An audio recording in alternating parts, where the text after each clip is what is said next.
मथां छा लिखी छा लिखां छा लिखी छा लिखां सिंध मुंहिंजी अमां दुनिया जा सिंधियो हिक मुठ थी सिंध बचायो सिंध मुंहिंजी अमां सूंह तुंहिंजी मथां छा लिखी छा लिखां। सिंध जो क़ौमी आवाज़ radio voice of Sindh London.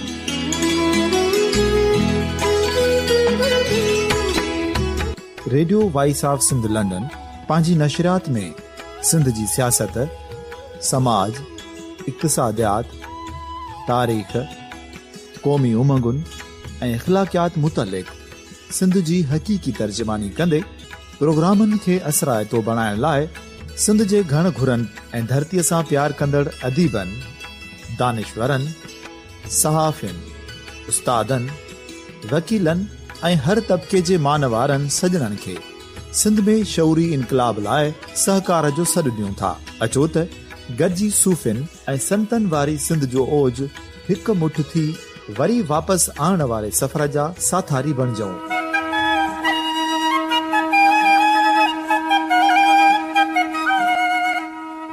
हिकु नए सुबुह जी शुरूआत जो पड़ाॾो घर घर, ॻोठ ॻोठ ऐं शहर शहर ताईं पहुचायो।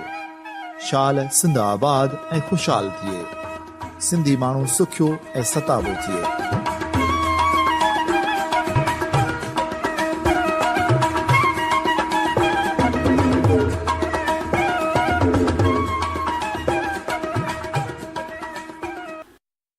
Radio voice of Sindh London तां प्रोग्राम ख़बरुनि जी दुनिया में अहम ख़बरूं, नामवर कालम निगारनि ऐं अहम लेखकनि जा मज़मून ऐं मुख़्तलिफ़ अख़बारुनि जा एडिटोरियल ऐं ॿियो घणो कुझु रोज़ानो Radio voice of Sindh London तां नशर कयो वेंदो आहे।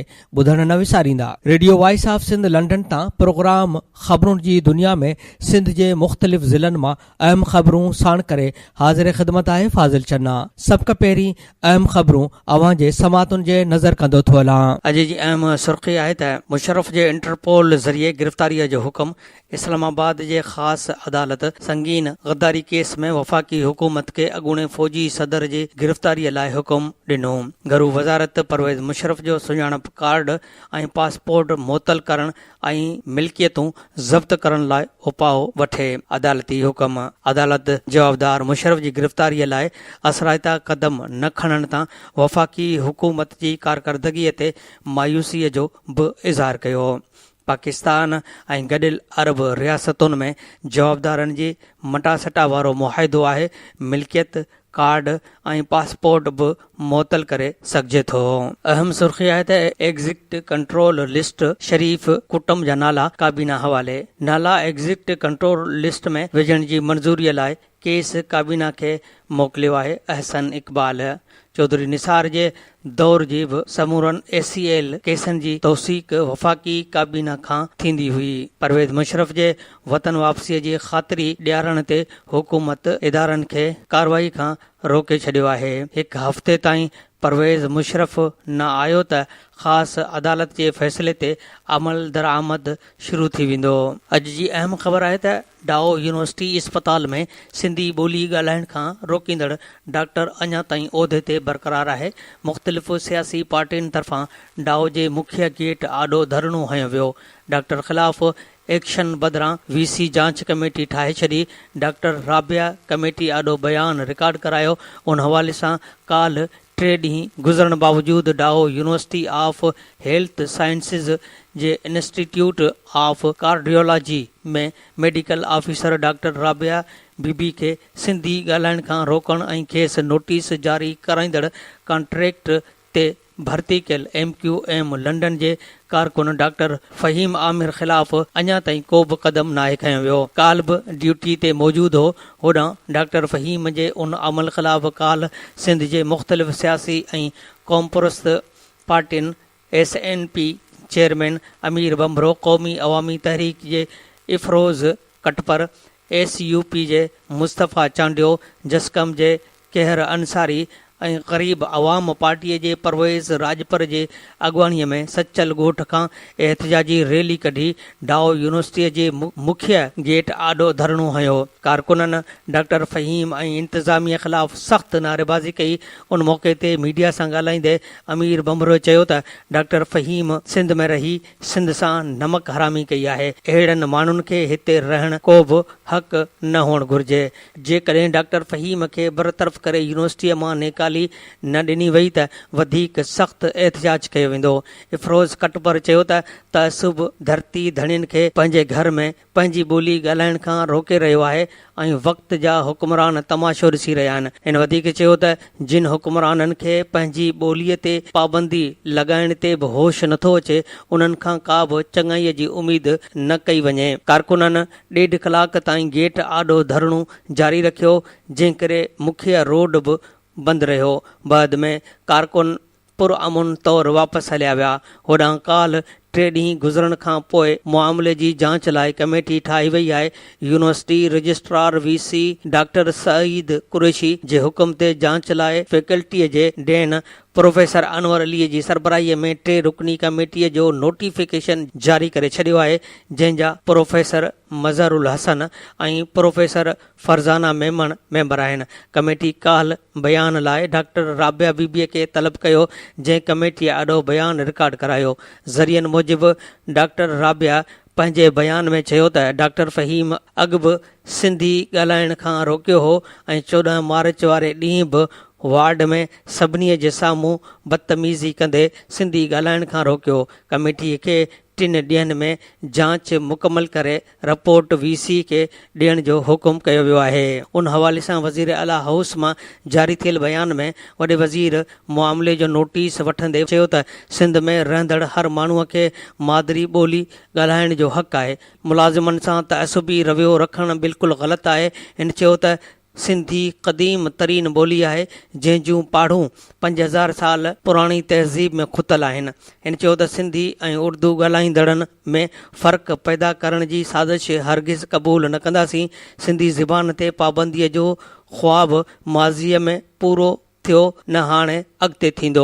यूनिवर्सिटीअ खे घुर्जे त भाईचारे खे वाध ॾियनि ऐं सिंध में समूरियूं ॿोलियूं ॻाल्हाईंदड़ पाण में भाउर आहिनि। वाज़े रहे त वॾे वज़ीर जे जारी कयल बयान में नोटिस जो ज़िक्र आहे, पर उहो वाज़े नाहे कयो त वॾे वज़ीर मामले जी का बि रिपोर्ट बि तलब कई आहे या न, या यूनिवर्सिटीअ में सिंधी ॻाल्हाइण ते डॉक्टर राबिया खे नोटिस ॾींदड़नि ख़िलाफ़ का कार्रवाई बि थींदी या न। सिंधी ॻाल्हाइण खां रोकण ते डाओ जे डॉक्टर फ़हीम ऐं डिप्टी डायरेक्टर अफ़ज़ल कासिम ख़िलाफ़ FIR लाइ दरख़्वास्त दाख़िल थी वई। खेनि लीगल नोटिस बि जारी थी विया। Dow university of health sciences में सिंधियाणी डॉक्टर राबिया बीबीअ खे सिंधी ॻाल्हाइण खां रोकण ऐं खेसि नोटिस जारी करण ते डाओ जे डॉक्टर फ़हीम आमिर ऐं कार्डियोलॉजी इंस्टीट्यूट जे deputy director doctor Afzal Qasim ख़िलाफ़ FIR दाख़िल करण लाइ सिंध हाई कोर्ट जे वकील मज़हर अली शेख, एजाज़ अली जतोई, ख़ादिम हुसैन लाशारी ऐं मोहम्मद इक़बाल कुरैशी तरफ़ां ईदगाह थाणे ते दरख़्वास्त ॾिनी वई आहे। दरख़्वास्त में ॼाणायो वियो आहे त डॉक्टर फ़हीम ऐं डॉक्टर अफ़ज़ल कासिम तरफ़ां डॉक्टर राबिया खे पंहिंजी मादरी ॿोली ॻाल्हाइण खां रोकण आइन जे आर्टिकल 28 जी भञकड़ी आहे, जॾहिं त आर्टिकल 251 पाकिस्तान जे हर शहरीअ खे पंहिंजी मादरी ॿोली ॻाल्हाइण ऐं उन खे हथी वठाइण जी इजाज़त ॾिए थो, जॾहिं त कंहिं बि शहरीअ खे पंहिंजी ॿोली ॻाल्हाइण खां रोकणु सज़ा जहिड़ो ॾोह आहे। तंहिं करे ॿिन्ही डॉक्टरनि ख़िलाफ़ FIR दाख़िल कई वञे। होॾां ॼाणायल वकीलनि तरफ़ां ॿिन्ही डॉक्टरनि खे लीगल नोटिस बि ॾिनो वियो। होॾां उन हवाले सां राब्ते करण ते ईदगाह थाणे जे SHO नदीम हैदर चयो त दरख़्वास्त खे लाॻापियल क़ानूनी टीम ॾांहुं मोकिलियो आहे। जाइज़े खां पोइ FIR दाख़िल करण या न करण जो फ़ैसिलो कयो वेंदो।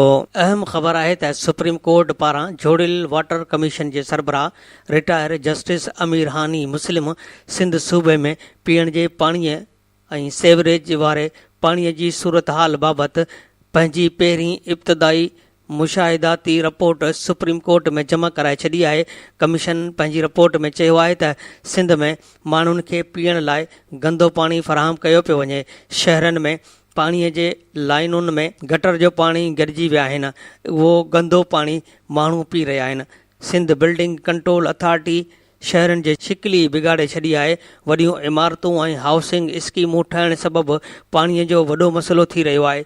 चीफ जस्टिस जे सरबराहीअ में लार्जर बेंच अॼु केस जी सुनवाई कंदी। वाटर कमीशन पंहिंजी सिफारिश में चयो आहे त अरबें रुपयनि जा बेटरमेंट चार्जिस सिविल इदारनि खे ॾिना वञनि, जॾहिं त वाटर कमीशन रिपोर्ट में उहो पिणु चयो आहे त SBCA खे सिविल इदारनि जी मंज़ूरीअ खां सवाइ इमारतुनि हाउसिंग स्कीमनि जी NOC जारी करण खां रोकियो वञे। रिपोर्ट में चयो वियो आहे त बदकिस्मतीअ सां सिंध जे शहरनि जो को बि बाक़ाइदा मास्टर प्लान नाहे। रिपोर्ट में ॼाणायो वियो आहे त कराची ऐं हैदराबाद जो बि को मास्टर प्लान नाहे। SBCA बग़ैर मास्टर प्लान जे इमारतूं हाउसिंग स्कीमनि जी इजाज़त ॾेई रही आहे, जंहिंसां शहर तबाह थी रहिया आहिनि ऐं पाणी नेकाल जो वॾो मामिलो साम्हूं अची रहियो आहे। रिपोर्ट में पीअण जे पाणी ऐं सेवरेज जे मनसूबनि में मसइलनि जी निशानदही करे उन जी फौरी बहालीअ वारियूं तजवीज़ूं ॾिनियूं वयूं आहिनि। 21 सिफ़नि जे उन रिपोर्ट में 2000 RO प्लांट्स बाबति ॿुधायो वियो आहे त उन्हनि जो वॾो अंग गैर फ़ाल आहे। जेके हली रहिया आहिनि उन्हनि जे माक़ूल अंदाज़ में संभाल न पई कई वञे। रिपोर्ट में निशानदही कंदे ॼाणायो वियो आहे त कंहिं बि हिकु खाते बदिरां मुख़्तलिफ़ हंधनि ते मुख़्तलिफ़ खातनि जे संभाल हेठि RO प्लांट हलंदड़ आहिनि। रिपोर्ट में ॿुधायो वियो आहे त सिंध में 6 क़िस्मनि जे अंदाज़ में वाटर सप्लाई स्कीमनि में पाणी फिल्टर जा तरीक़ा राइज थियल आहिनि, पर किथे बि उन्हनि लाॻापियल तरीक़नि मूजिबि पाणी सप्लाई न पियो कयो वञे। सूबे जे मुख़्तलिफ़ हंधनि ते पहुची वाटर सप्लाई स्कीमनि ऐं नेकाली वारे पाणीअ जे स्कीमनि जी सूरत हाल बाबति 11 आला सतही गॾिजाणियुनि जे बुनियाद ते अंगनि अखरनि ऐं लाॻापियल ऑफिसरनि वटां जमा कयल मालूमात ते ॿधल रिपोर्ट जोड़ी वई आहे। उन सिलसिले में वाटर कमीशन जे सरबराह मुख़्तलिफ़ ज़िलई हेड क्वार्टर वारनि शहरनि, नंढनि शहरनि ऐं पुठिते पियल नंढनि इलाइक़नि में पहुची ॼाणायल सूरत हाल मालूम कई, जंहिंमें बल्दियाती इदारनि जे अमलदारनि, वाटर सप्लाई खाते, सीपा ऐं लाॻापियल खातनि जे अमलदारनि सां गॾु मुख़्तलिफ़ साइंटिस्ट जे इंस्पेक्शन कई वई हुई।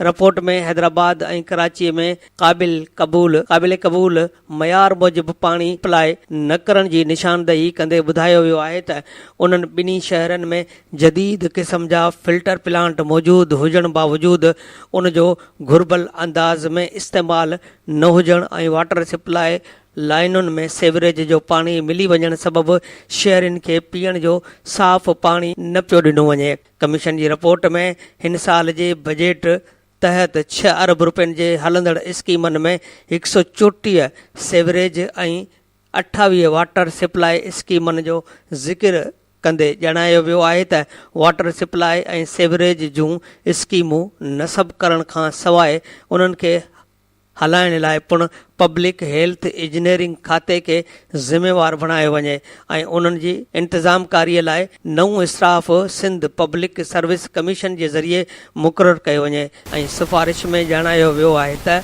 हेल्थ खाते जे मुख्य ब्यूरोक्रेसीअ खे लाॻापियल मामले बाबति चवण जे बावजूदि कंहिं बि क़िस्म जो उपाउ न वरितो वियो ऐं हेल्थ खाते मथिएं सतह जे ब्यूरोक्रेसी खे तब्दील करण जी सिफारिश कई वई आहे। अहम सुर्ख़ी आहे त नेब जो मंज़ूर वसाइण ऐं पहलाज मल ख़िलाफ़ जांच जो हुकुम। टिन्ही अॻवाननि मथां आमदनीअ खां वधीक असासा ठाहिण समेत ॿिया इल्ज़ाम आहिनि। क़ौमी एहतसाब ब्यूरो मंज़ूर वसाइण ख़ासि सेक्रेटरी इम्तियाज़ मला ख़िलाफ़ शिकायतुनि ते जांच जी मंज़ूरी ॾिनी आहे। हैदराबाद मां वसां वटि ख़बर आहे त हैदराबाद में पोरियत हेस्को जे ज़ियादतियुनि खां तंग अची पाण ते पेट्रोल हारे बाहि लॻाए छॾी। बाहि में पोरियत जो 50% जिस्म सड़ी वियो। पोरियत तरफ़ां पाण साड़ण ते हेस्को चीफ नोटिस वठंदे चीफ कमर्शियल ऑफिसर खां 2 ॾींहं अंदरि इज़ाफ़ी बिल बाबति रिपोर्ट तलब करे वरिती आहे। हेस्को इख़्तियारनि हैदराबाद जे इलाइक़े साइट एरिया गुलशन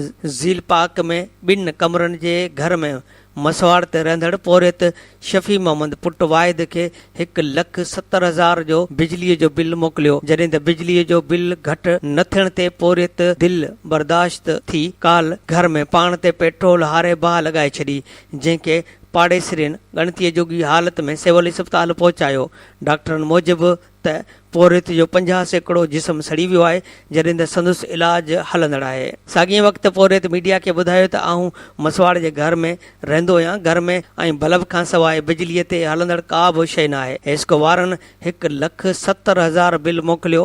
हिन चयो त बिल घटि कराइण लाइ हेस्को ऑफिसनि जा चकर काटींदो रहेसि, पर हेस्को वारनि बिजलीअ जो इज़ाफ़ी बिल ख़तमु करण बदिरां 2,000 जी किस्त करे ॾिनी, जंहिं बैदि वरी साॻियूं बिल जारी कयो वियो। हिन चयो त बिल जारी थियण ते परेशान रहंदो हुअसि, बिल अदा करण लाइ पैसा बि न हुआ, उन करे पाण खे बाहि लॻाए मारण जो इरादो कयो। हिन हेस्को चीफ खे अपील कई त बिल माफ़ करे इंसाफ़ कयो वञे। ॿी तरफ़ हेस्को चीफ पोरियत तरफ़ां पाण खे साड़नि जो नोटिस वठंदे चीफ कमर्शियल ऑफिसर खां 2 ॾींहनि अंदरि रिपोर्ट तलब करे वरिती आहे। दादू ककड़ ऐं ॿियनि इलाइक़नि मां बि असां वटि ख़बर आहे त थरड़ी जादू शहीद थाणे जे हद ॻोठ बचल पिसियो मां 4 ॾींहं अॻु पुरिसरा तौरु गुम थियल नींगर 12 वरह जे वसीम कमराणीअ जो 4 ॾींहं पुराणो तशदुद थियल कपड़नि खां आजो लाश मिलियो, जंहिंजा 3 हिसा जानवर खाई विया। नींगर जे गुमशुदगीअ बाबति रिपोर्ट दाख़िल हुजण बावजूदि पुलिस मुजरमानी गफ़लत कंदे संदसि ॻोल्हा लाइ को बि तहरुक न वरितो। मोबाइल ट्रेसिंग कराइण बैदि पुलिस वारसनि सां ग़लति बयानी पुण कई। सिविल सोसाइटीअ जे अॻुवाननि जो चवणु आहे त पुलिस मोबाइल CDR तहत नींगर जी ॻोल्हा करे हा त लाश 4 ॾींहनि ताईं जानवर न खाइनि हा। वाक़े जो SSP नोटिस वठंदे जांच जो हुकुम ॾेई छॾियो। कराचीअ मां बि असां वटि अहम ख़बर आहे त सिंध हुकूमत थर में कणक विराइण जो फ़ैसिलो कयो वियो आहे। वॾे वज़ीर सैयद मुराद अली शाह थरपारकर जे ॾुखार सटिल ख़ानदाननि में मुफ़्त कणक फ़राहम करण जो ऐलान कंदे चयो आहे त ख़ुराक जी खोट खे ख़तमु करण लाइ मुतासिरनि जी इमदाद लाइ फ़ी ख़ानदान खे 100 किलोग्राम मुफ़्त कणक विराही वेंदी। वॾे वज़ीर मकानी इदारनि वारे वज़ीर जाम ख़ान शोरो जी अॻुवाणीअ में हिकु कमेटी जोड़ी हुई त हू थर जो दौरो करे उतां जे मजमूई सूरत हाल जो जाइज़ो वठे त थर वासियुनि में कणक विराइण जी ज़रूरत आहे या न। जाम ख़ान शोरे समूरनि तालुकनि जी सूरत हाल जो जाइज़ो वरितो ऐं केतिरनि ई माण्हुनि सां मुलाक़ातूं कयूं। हिन ॿुधायो त गुज़िरियल साल इलाइक़े में ॾुकार वारी सूरत हाल हुई, पर हुकूमत थर खे ॾुकार सटियल इलाइक़ो डिक्लेयर न कयो ऐं थर वासियुनि में न कणक विराही वई हुई ऐं न ई संदन चौपाए माल लाइ चारो फ़राहम कयो वियो। जाम ख़ान शोरे पंहिंजी रिपोर्ट में चयो त ॼाणायल सूरत हाल अञा ताईं थर में बरक़रार आहे, उन करे उते मुफ़्त कणक विराही वञे।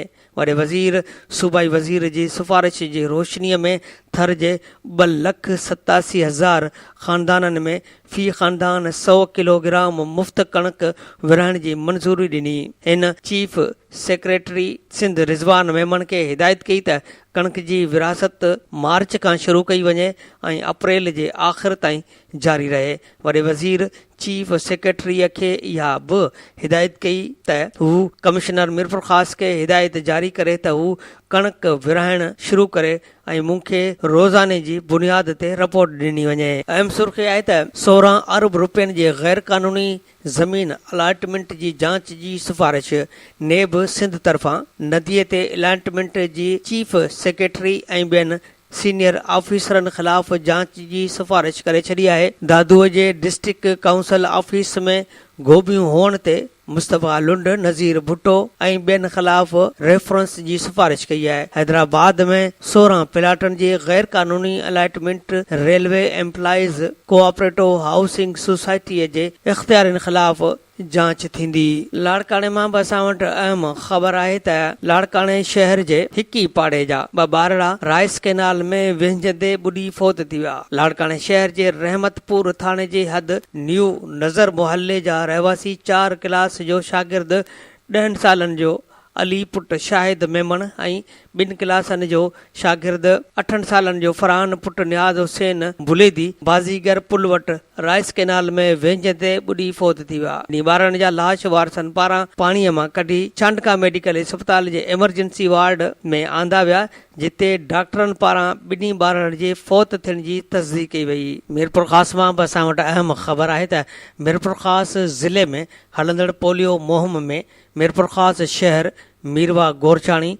डिगड़ी जुडो सिंधड़ी नवकोट कोट गुलाम मोहम्मद जे मुख़्तलिफ़ इलाइक़नि में 1535 ॿारनि जे माइटनि पोलियो जा फुड़ा पियारण खां इनकार करे छॾियो आहे, जंहिं सबबि इहे ॿार पोलियो जहिड़े मुहलिक बीमारीअ खां बचाव जा फुड़ा पीअण खां रहिजी विया आहिनि। जॾहिं त DC उन मामले जो नोटिस वठण बैदि रेवेन्यू अमलदारनि कोशिशूं शुरू करे छॾियूं आहिनि। शहर मीरपुर ख़ास में खार पाड़े में मलक मुश्ताक पंहिंजे ॿारनि खे पोलियो जा फुड़ा पियारण खां इनकार कयो, जंहिं ते असिस्टेंट कमिश्नर ग़ुलाम हुसैन कानियो पुलिस हथां खेसि ॿधाए छॾियो, जंहिं बैदि ॿारनि खे पोलियो जा फुड़ा पियारण बैदि खेसि आज़ादु कयो वियो। जॾहिं त गिरफ़्तार थियल मलक मुश्ताक एजाज़ अली ऐं ॿियनि चयो त कुझु ॾींहं पहिरीं ॿारनि खे मुहलक बीमारियुनि खां बचाव जा टुका हणाया विया हुआ। वैक्सीन सही न हुजण करे ॿारनि खे इन्फेक्शन थी पियो, ॿारनि खे फट थी विया आहिनि, ॿार सख़्तु तकलीफ़ में आहिनि। इन्हनि चयो त नवाबशाह में अहिड़ो वाक़ियो थी पियो आहे, उन करे माइट सख़्तु ख़ौफ़ हिरास में वरितल आहिनि। ॿिए तरफ़ असिस्टेंट कमिश्नर ग़ुलाम हुसैन कानियो चयो त जेके वालदेन पोलियो जा फुड़ा नथा पियारनि, उहे पंहिंजनि ॿारनि सां गॾु ॿियनि ॿारनि जा बि दुश्मन बणियल आहिनि। जेको फुड़ा न पियारींदो उन सां सख़्ती कई वेंदी। Polio focal person doctor Narayan चयो त ज़िले में 1535 ॿार फुड़ा पीअण खां रहिजी विया हुआ, जिन जे माइटनि खे राज़ी करण जूं कोशिशूं करे रहिया आहियूं ऐं उन्हनि ॿारनि खे बि जल्द कवर कयो वेंदो। असांजी टीमुनि सां गॾु रेवेन्यू अमलदार बि कोशिशूं करे रहिया आहिनि। नौशरो फिरोज़ मां बि असां वटि ख़बर आहे त नौशरो फिरोज़ में औरतुनि जे थी वियल पुट मोहम्मद ॻोराहो, 34 वरनि जो हमज़ा पुट रसूल बख़्श ॻोराहो औरताणे आवाज़ ते हिरख जी अगवा थी विया हुआ, जिन जो हिन महल ताईं को ॾस पतो पइजी न सघियो आहे। आचर ॾींहुं असांखे मुबशर जे नंबर तां संदसि भाउ इज़हार खे फ़ोन आयो। अगवा कंदड़नि नौजवान जे बाज़ियाबीअ लाइ 50 लख भुंग तलब कयो आहे। ॿई नौजवान पोरित आहिनि। असां ग़रीब माण्हू आहियूं, 50 लख रुपया किथां आणियूं। हिन अपील कई त असांजे नौजवाननि खे ख़ुदा जे वास्ते छॾियो वञे ऐं संदुनि घर भाती सख़्तु परेशान आहिनि। हैदराबाद मां असां वटि अहम ख़बर आहे त कराची जे डाओ यूनिवर्सिटीअ में सिंधी ॿोलीअ ते पाबंदी, क़ौमी कारकुननि जे घरनि ते चढ़ाई ऐं धारियुनि खे सुञाणप कार्ड ठाहे ॾियण ख़िलाफ़ मुज़ाहिरा कया विया। ठठो जे सिंध यूनिवर्सिटी ठठो कैंपस में एंग्लिकन सोसाइटी, हफ़ीज़ आज़ाद ज़हूर, राजा ॾाहिर, शहरयार मेमण ऐं ॿियनि जी अॻवानीअ में अंग्रेज़ी शोबे जे शागिर्दनि मुज़ाहिरो कयो। नवाबशाह में क़ाइदे अवाम यूनिवर्सिटीअ जे शागिर्दनि फ़हीम लाशारी ऐं सोहेल जमालीअ जी अॻवानी में मुज़ाहिरो कयो वियो। कुंडरीअ में जिस्कम ज़िलई सदर रमज़ान ख़ासकेली, हीरा लाल, मीर नवाज़ रिंद ऐं ॿियनि जी अॻवानीअ में मुज़ाहिरो कयो वियो। दौलतपुर में क़ौमी अवामी तहरीक मरकज़ी राब्ता सेक्रेटरी मीर जोखियो, गुलाब ओठो, एडवोकेट आफ़ताब जोखियो ऐं ॿियनि जी अॻवानीअ में प्रेस क्लब अॻियां मुज़ाहिरो कयो वियो। अॻवाननि मुतालबो कयो त डाओ यूनिवर्सिटीअ में सिंधी ॿोली ते पाबंदी मढ़ंदड़ अमलदार ख़िलाफ़ कार्रवाई करे धारियुनि खे सुञाणप कार्ड ठाहे ॾियण ऐं क़ौमी कारकुननि जे घरनि ते चढ़ाईअ जो सिलसिलो बंदि कयो वञे। टंडो आदम मां बि असां वटि ख़बर आहे त टंडो आदम में ॿारड़ी उरुड़ीअ सबबि फौत थी वई। टंडो आदम जे जटिया पाड़े में 3 वरनि जी फातिमा धीअ ताहिर कुरैशी उरुड़ीअ वॻे फौत थी वई। ॿारड़ीअ जे माउ शाज़िया B सेक्शन पुलिस वटि पहुची दाहियो त मुड़ुसु ताहिर मूंखे तलाक ॾेई सायरा सां शादी कई ऐं मुंहिंजी धीअ फातिमा खे ज़ोरीअ पाण सां गॾु खणी वियो आहे। हिन इल्ज़ाम हयो त अॻूणे मुड़ुसु ऐं पहाज सायरा ग़लति दवाऊं पीआरे मुंहिंजी धीअ खे मारायो आहे। औरत जे दाह ते पुलिस ॿारड़ीअ जो लाश खणाए तलके इस्पताल पहुचायो, जॾहिं त बाद में लाश बिना पोस्टमार्टम जे माउ हवाले कयो वियो। वाक़े जो केस दाख़िल न थियो ऐं न ई का गिरफ़्तारी अमल में आई। ॿिए तरफ़ डॉक्टरनि ॿारड़ीअ खे उरुड़ी हुअण जी तस्दीक कई आहे। शहदाद कोट जे असां वटि ख़बर आहे त शहदाद कोट में पोरियत इनकलाबी अॻुवान कामरेड जाम साकीअ जी यादि में तक़रीब कोठाई वई। मक़ामी लेबर हाल में तबक़ाती जिदोजहद ऐं ट्रेड मज़दूर यूनियन पारां रिथियल तक़रीब में जाम साकीअ जे वेझे साथी सूफ़ी ख़ालिक बलोच, कामरेड अनवर पंवर, कामरेड उर्स सेलरो, इसहाक मुग़ेरी, ग़ुलामुल्लाह सेलरो, सत्तार मंगणाहार, सिकंदर सेलरो, गफ़ार पंद्राणी समेत ॿियनि सियासी समाजी अॻुवाननि ऐं शहरियुनि शिरकत करे कामरेड जाम साकीअ खे ख़राज पेश कयो। उन मौक़े ते समाज सुधारक अॻुवान ख़िताब कंदे चयो त कामरेड जाम साकी शाही किले जो फातह पौरितनि लाइ जिदोजहद कंदड़ अॻुवान हो। हिननि चयो त जाम साकी साइंसी सोशलिज़म जो दावेदार हो ऐं संदसि समूरी ज़िंदगी जिदोजहद में गुज़री। मुक़ररनि जो चवणु हो त हू पंहिंजे नज़रिये ते पाबंद रहियो, आमिर खेसि अज़ियत वसीले इनकलाबी फ़िक्र ऐं जिदोजहद खां न हटाए सघिया। हिननि चयो त हू मरण घड़ीअ ताईं सोशलिज़म ऐं इनकलाब लाइ जाखोड़ींदो रहियो। मिठीअ मां बि असां वटि अहम ख़बर आहे त थर में मासूम ॿारड़नि तां मौत जो राकास टरी न सघियो। मुख़्तलिफ़ बीमारियुनि ऐं ख़ुराक जी खोट वधीक टिन माउरनि जूं झोलियूं ख़ाली करे छॾियूं। जॾहिं त हलंदड़ महीने फ़ौती ॿारड़नि जो अंग उणी थी वियो आहे। इस्पतालुनि में सहूलियतुनि जी खोट ख़तमु नाहे थी। उन सिलसिले में सिविल इस्पताल मिठीअ में ख़ुराक ऐं सहूलियतुनि जी खोट सबबि वधीक 3 ॿारड़ा फ़ौत थी विया आहिनि, जिन में 10 महीने जी लीला, 1 साल जी शेवली ऐं सावण जे ताज़े ॼावल ॿारड़ी शामिल आहिनि। सिविल इस्पताल मिठीअ समेत इस्लाम कोट, छाछरो, डीपलो, नंगर पार्कर, कलोई, चीलहार, खींसर जे इस्पतालुनि में सहूलियतुनि जी खोट बरक़रार आहे, जंहिं ते सिंध हुकूमत को बि ध्यानु नाहे ॾिनो। सख़्त गर्मियुनि जे मौसम ईंदे ई ॿारड़नि में नमूनिया, मलेरिया समेत ॿियनि बीमारियुनि बि मुंहुं कढियो आहे। ग़िज़ाई खोट ते बि कंट्रोल नाहे थी सघियो। थरपारकर ज़िले में हज़ारे ॿारड़नि समेत औरतूं ग़िज़ाई खोट जो शिकार थियल आहिनि। ॻुरहारी औरतुनि में रत जी खोट सबबि कमज़ोर ॿारड़ा पैदा थी रहिया आहिनि। ख़ैरपुर मां असां वटि अहम सुर्ख़ी आहे त ख़ैरपुर में इंजीनियर गिरफ़्तार, ठेकेदारनि ऐं पुलिस में छिकताण। महीने खां अदालतुनि DC ऐं पुलिस ऑफिसरनि जा फ़ोन अटेंड न करण ते साजन मल खे गिरफ़्तार कयो वियो। गिरफ़्तारीअ जी ख़बर पवण ते साजन मल जा हिमायती ठेकेदार सीशन कोर्ट पहुची विया। पुलिस सां मोह मारी। जज जो साजन मल खां फ़ोन न खणण ते पुछाणू जवाब ॾियण बजाए माफ़ी घुरी जान छॾाई। प्रोटोकॉल में वापसि। मनपसंदनि खे नवाज़ण ते संदसि ख़िलाफ़ केस दाख़िल।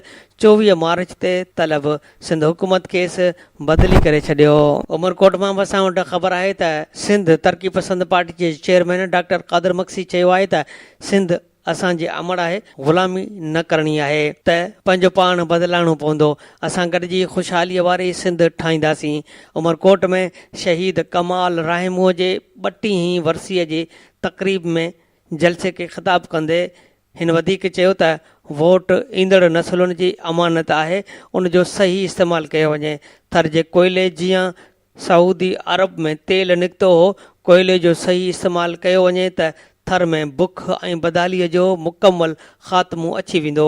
असां मुल्क टोड़ण जी ॻाल्हि नथा करियूं ऐं न ई कंहिंजे ख़िलाफ़ु नारो हणूं था, पर असांजो नारो ग़ुलामी ऐं वोट वठी सिंध जे हक़नि लाइ न विढ़ंदड़नि जे ख़िलाफ़ु आहे। सिंध में पीअण लाइ पाणीअ बि नथो मिले। सरकारी इस्पतालुनि में ग़रीबनि खे हिकु गोरी बि नथी मिले। पैसनि एवज़ ख़रीद करणी पवे थी। अॼु कराचीअ में को पख़्तून धरणो थो हणे त पुलिस संदसि नालो नथी वठे, पर जेकॾहिं सिंध जो नियाणियूं पंहिंजे हक़नि लाइ वेहनि थियूं त रेड ज़ोन ॼाणाए मथनि तशदुद कयो थो वञे।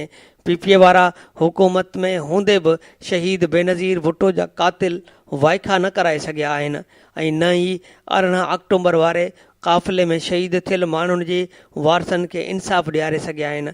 PP वारनि मुशरफ खे सलूट ॾेई ॿाहिरि रवानो कयो। अॼु वरी मुशरफ खे क़ातिल करार ॾियण जो राग आला पे रहिया आहिनि। हिन चयो त 4 साल अॻु मेहराण यूनिवर्सिटीअ मां गुम थियल उमरकोट जे शागिर्द मोहन मेघवाड़ जो अॼु ताईं पतो पइजी न सघियो आहे। 1.5 साल खां बुख हड़ताल ते वेठल शागिर्द जे पोरियत पीउ जलाल मेघवाड़ जे सरकार तोड़े चूंडियल नुमाइंदनि का बि वार न कई ऐं नौजवान खे बाज़ियाब कराइण जो मुतालबो करियां थो। उन मौक़े ते STP जे senior vice chairman doctor Abdul Hamid Memon चयो त थर खे चूंडियल नुमाइंदनि तबाह करे छॾियो आहे। वॾो वज़ीर चवे थो त असां थर खे चमन कंदासीं। जिन खां थर जो कोयलो बि नथो संभालिजे उहे थर वासियुनि जे कहिड़ी ख़िदमत कंदा। उन मौक़े ते होत ख़ान गाॾई, नुसरत चन्ना, डॉक्टर सुमार मंगरियो, मेहार ख़ान बंगलाणी, डॉक्टर ग़ुलाम हैदर भट्टी ऐं ॿियनि पिणु ख़िताब कयो। ॿिए पासे STP ज़िले हैदराबाद पारां शहीद कमाल राहिमूअ जे 32 वरसीअ जी तक़रीब सुभानअल्लाह कॉलोनीअ में मल्हाई वई, जंहिंजी सदारत STP इंफॉर्मेशन सेक्रेटरी कादर चन्ना कई। तक़रीब में आशिक सोलंगी, लालचंद ओड, रियाज़ लाखो, सफदर सुमरो, जब्बार राहू, लियाकत जोयो, बाबू शीदी, लुकमान एरी, नूरुल्ला मक्सी, करीमा सोलंगी, फौजिया मक्सी, सनीहा मक्सी समेत सवें कारकुननि ऐं इलाइक़नि जे माण्हुनि शिरकत कई। बदीन मां असां वटि अहम सुर्ख़ी आहे त बदीन में पीअण जे पाणीअ जो मसइलो हल न थियो। काज़िया वाह में रुगो 2 ॾींहनि जो पाणी छॾियो वियो। रुगो 3 ॾींहनि लाइ 3 हफ़्ता शहरनि खे तरसाइण बैदि हज़ारे आबादीअ लाइ काज़ीवाह में पाणी छोड़। म्यूनिसिपल वारनि 24 कलाक पाणी तलाउनि मां गंदो पाणी निकाल करण लाइ वाहे छॾियो। सफ़ाईअ लाइ तलाउनि जी गहराई बि घटिजी वई। मिटी भरजण सबबि वाटर सप्लाई 5 फुटनि ताईं पाणी जमा थींदो। म्यूनिसिपल वारा शहरनि खे गंदो पाणी पियारनि पिया। वाटर कमीशन सरबराह नोटिस वठे रहवासी। ठरी मीरवा जी बि अहम सुर्ख़ी आहे त ठरी मीरवा वेझो मारिजी वियल पोरियत जे वारसनि जो धरणो। फैज़गंज पुलिस हथां जड़तू मुक़ाबले में मारियल फताह शर जे वारसनि हंडियारीअ में धरणो हणी रोड बिला करे छॾियो। ॿी बि अहम सुर्ख़ी आहे त मासूम उज़मा जा कातिल पकड़जी न सघिया, ॿारनि जो एहतिजाज।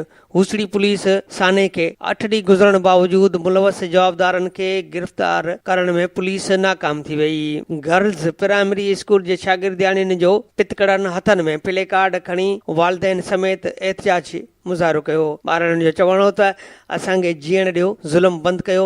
मासूम उज़मा कलेरीअ जा कातिल फौरन गिरफ़्तार कयो। ॿारड़ी जे वारसनि मुमताज़ कलेरी ऐं ॿियनि चयो त पुलिस रुगो जाइ जो मुआइनो करे पई, पर मुंहिंजी नियाणीअ जा कातिल गिरफ़्तार नथी करे। Radio voice of Sindh London तां प्रोग्राम ख़बरुनि जी दुनिया में अहम ख़बरूं अवां जे समातनि जे नज़र कयूंसीं।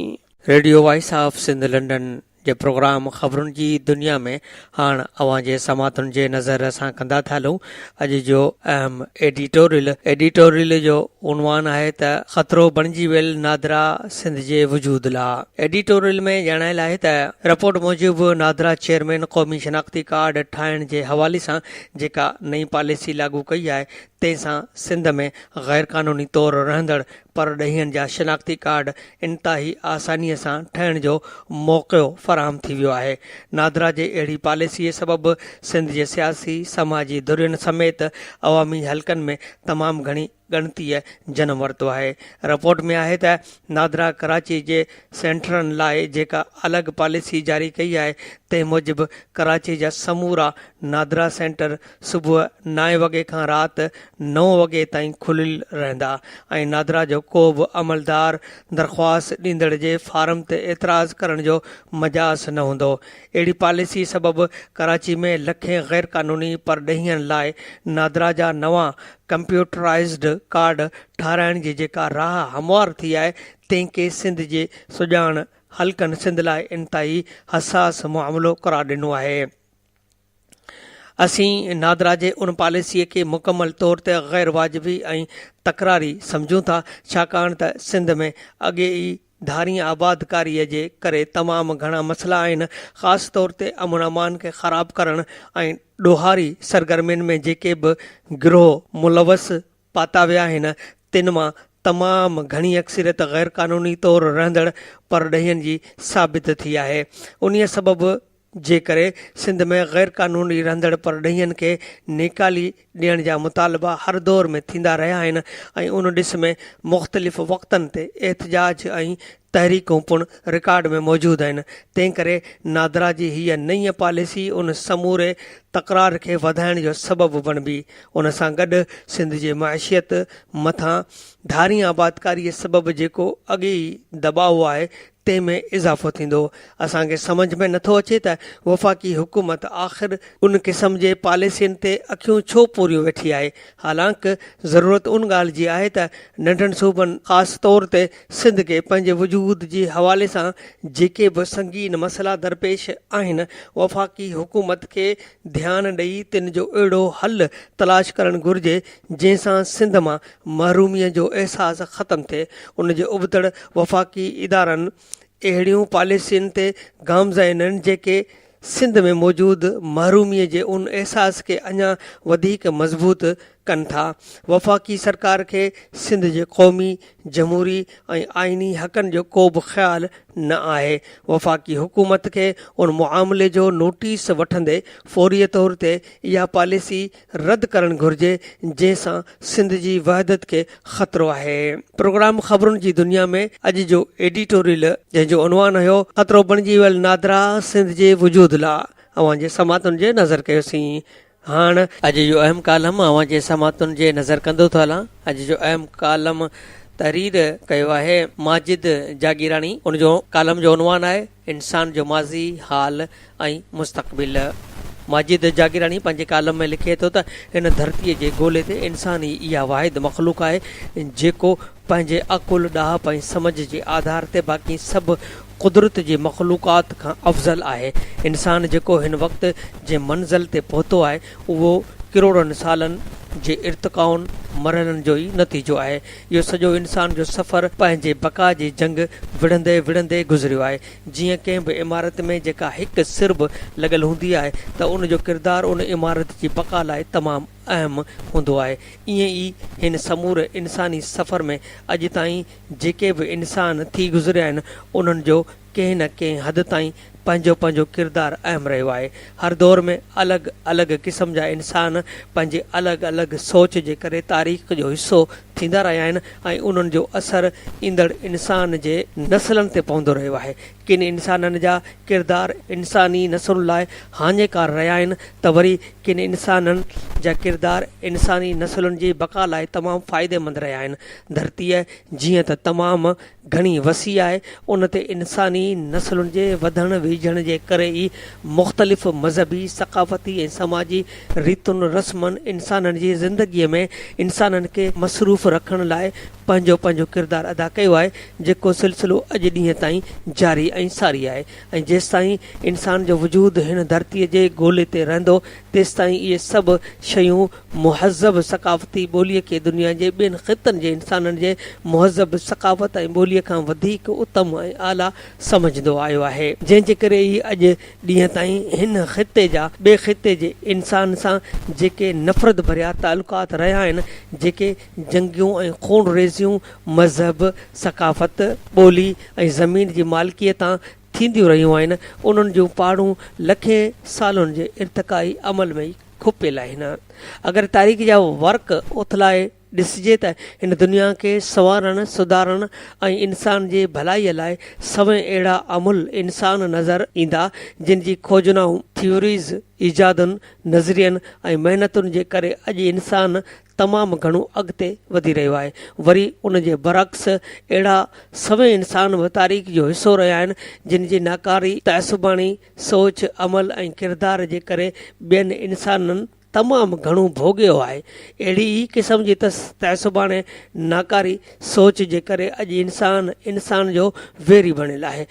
मज़हबनि सक़ाफ़तनि रीतुनि रस्मनि जिते मख़सूस क़बीलनि ग्रुपनि ऐं क़ौमनि जे इंसाननि जी ज़िंदगियुनि खे तमामु घणो ख़ूबसूरत ऐं मसरूफ़ बणायो आहे उते ई उन्हनि ई मज़हबनि सक़ाफ़तुनि ऐं रीतुनि रस्मनि जा हिकु ख़िते जे इंसान खे ॿिए ख़िते जे इंसान खां तमामु घणो परे करे छॾियो आहे।